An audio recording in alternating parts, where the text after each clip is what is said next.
We spent another day just wandering around Venice, and while I show you some of the sights, I want to talk a little bit about Venice as a city. Venice began in the 5th century largely as a refuge. People fleeing invasions on the mainland settled here in the marshy lagoon, a place that was hard to reach and even harder to conquer. What started as a hiding place eventually grew into a maritime superpower. At its peak in the late 16th century, Venice had nearly 200,000 residents, one of the largest cities in Europe at the time. Today, the historic city has roughly a quarter of that population, and it continues to shrink by about 1,000 people a year. That's not because Venice is sinking, and it's not because people don't love it. If anything, it's the opposite. Venice may be a victim of its own success. The city is so beautiful and so unique that it attracts hordes of visitors every year. Over time, housing, shops, and services have shifted away from supporting daily life and toward catering almost entirely to tourists, like me.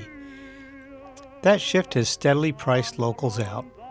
In some ways, that's a good thing. More people than ever get to experience Venice. Staying here can feel like living inside of a museum. But at the same time, Venice is slowly losing something essential. As a living city, it's hollowing out. Local culture is being simplified, packaged, and sold back to visitors as a stereotyped version of itself. One small example, my favorite way to assess a place, is pizza.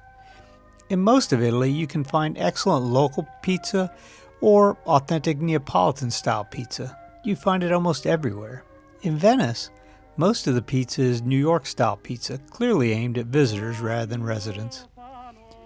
Venice is still one of the most unique and romantic cities in the world, but it's also becoming something else, a place that looks and feels like Venice while slowly losing the everyday life that once made it what it is. It almost feels like visiting a theme park based on the historic Venice. Don't get me wrong, it's one of the most beautiful and romantic cities in the world, but it no longer feels like a living city.